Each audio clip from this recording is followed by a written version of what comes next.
Okay, guys, let's jump right into this. We got Charli XCX with what is this? B2b. What does B2b even stand for?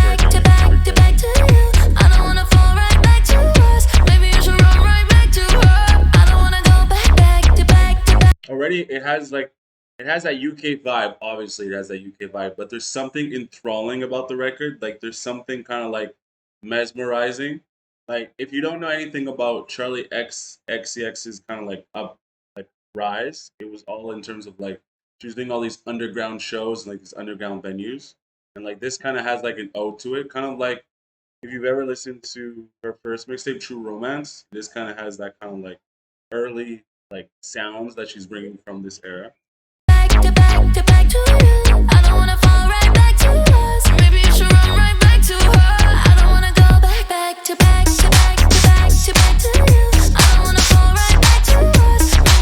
The build on that drum section was really nice because it was kind of like sparse, which kind of gave the song a really good introduction, and then to be able to add to the song and give it these kind of like more club elements. I think that's really interesting because a record always should have ups and downs, peaks and valleys, and points where it kind of takes away from itself and then adds room for it to come back and also be alive and to continually kind of being like a like ear dopamine, you know.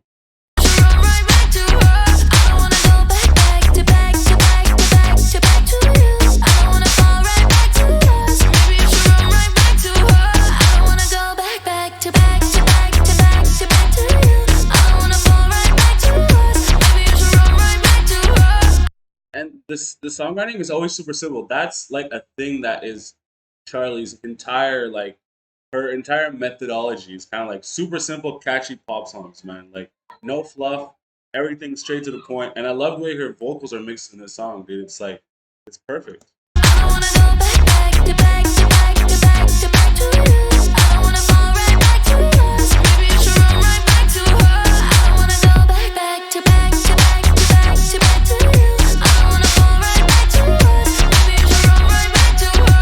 I can see myself dancing at nightclubs to this song, dude. Like just going ham, just going hammers.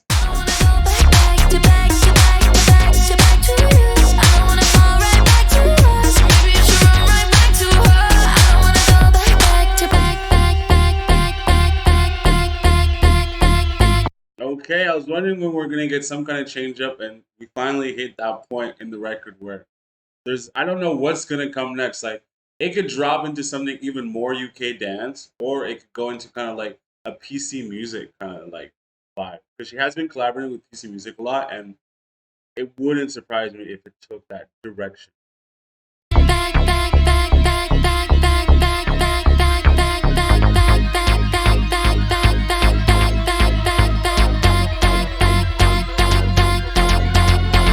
Still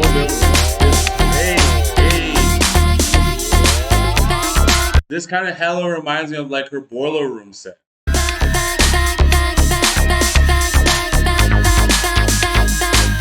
She might have actually played it during her Boiler Room set, and like the visuals during that set were absolutely amazing, guys. And like if you're spending all this time in the studio making music, you're spending all this money putting together your project, and then now when it's time to actually figure out what you're supposed to do with this body of work, you're kind of confused. You have no idea where to start, who are the best people to really be contacting.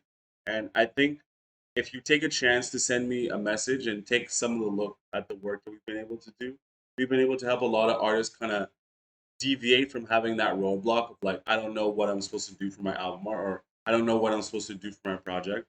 If you're a musician, you need visuals or 3D, anything, cover art, things of that nature, or you're a snack company brand, then we're always willing to kind of add value to what you're doing, alleviate the task of content creation. Because in a time now where people aren't authentic, creating content is always it's like it's kind of becoming kind of bothersome, you know. So it's going to be super cool to be able to work with people who want to do things that are authentic. And with that being said, let's jump back into the video.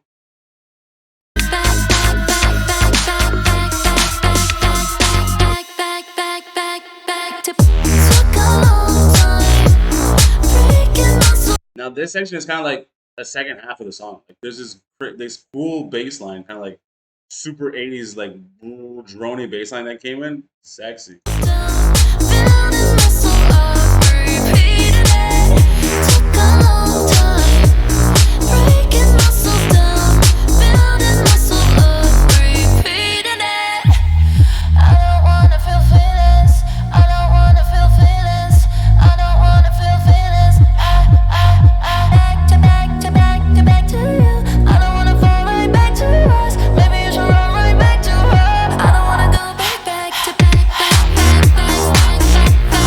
My God, bro, this beat is thumping. I wonder if like the relationship she's talking about is some kind of like a toxic relationship that she was in, like some kind of man that just was like completely disrespecting her, wasn't respecting her in any kind of sort of manner.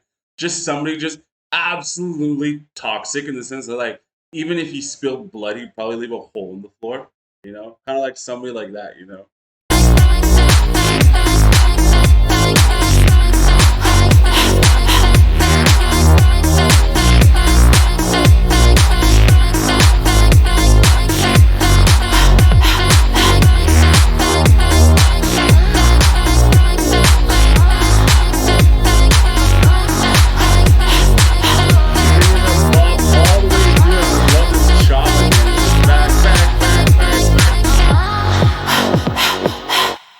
Absolutely vibes.